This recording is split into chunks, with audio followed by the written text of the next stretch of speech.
집을 매매할 때는 설레는 마음도 크지만 신중하게 확인해야 할 것들이 정말 많습니다. 혹시라도 놓치는 부분이 있으면 나중에 큰 문제가 될 수 있어서 계약부터 잔금까지 단계별로 꼼꼼하게 준비해야 합니다. 아래에 처음 집을 사는 분들도 쉽게 이해할 수 있도록 차근차근 설명드릴게요. 1. 계약할 때 꼭 확인해야 할 것들.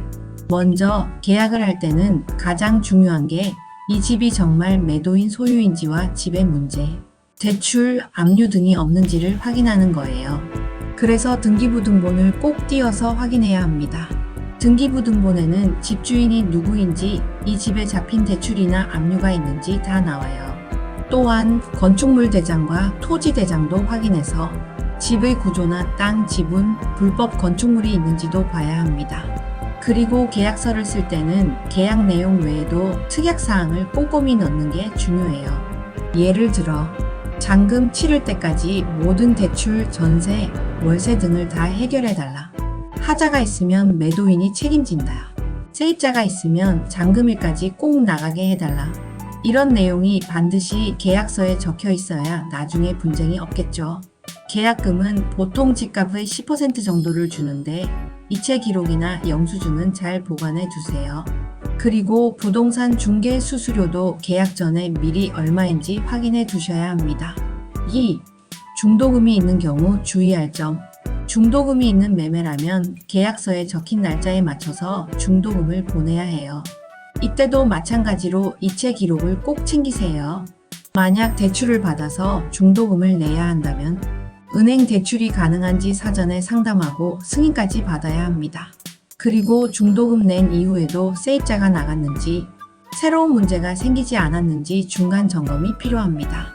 특히 주민센터에서 전입세대 열람을 통해 누가 살고 있는지 확인하는 게 정말 중요합니다. 3. 잔금일에 꼭 해야 할 일들. 잔금일이 되면 정말 중요한 일이 많이 몰려 있어요. 먼저 잔금 치르기 전에 등기부등본을 다시 띄어서 혹시 그 사이에 새로 대출이 잡히거나 문제가 생기진 않았는지 확인하세요. 그리고 주민센터 가서 전입세대 열람도 다시 해서 다른 사람이 살고 있는 건 아닌지 확인하고요. 잔금은 계약금과 중도금을 뺀 나머지 금액을 준비해서 이체하는데 이때도 당연히 이체 기록 남기기, 잔금과 동시에 등기 이전을 위한 서류도 다 받아야 합니다. 보통은 법무사가 중간에 서류 확인을 도와주는데요. 필요한 서류는 매매계약서, 매도인의 인감증명서, 신분증, 등기필증 또는 등기완료 통지서, 매수인의 주민등록등본, 신분증 등 잔금 치르고 나면 열쇠, 비밀번호, 관리비 관련 서류 등 집을 온전히 넘겨받는 과정도 필요합니다. 혹시 문제가 생기지 않도록 인도확인서 같은 문서를 작성해 두는 것도 좋아요. 그리고 전기, 수도, 가스 같은 공과금은 잔금일 기준으로 정산하는 게 원칙이에요. 4. 잔금 이후 꼭 챙겨야 할 일. 이제 잔금까지 다 치렀다고 끝이 아니에요. 이후에 해야 할 일들이 남아 있습니다. 첫 번째, 소유권 이전 등기를 법무사 통해서 완료하고 등기부등본에 내 이름으로 소유권이 등록됐는지 꼭 확인해야 합니다. 두 번째, 취득세 신고와 납부인데요. 이건 잔금일로부터 60일 안에 꼭 해야 해요. 안 하면 가산세가 붙기 때문에 반드시 챙기셔야 하고요. 그리고 전입신고도 해야 해요.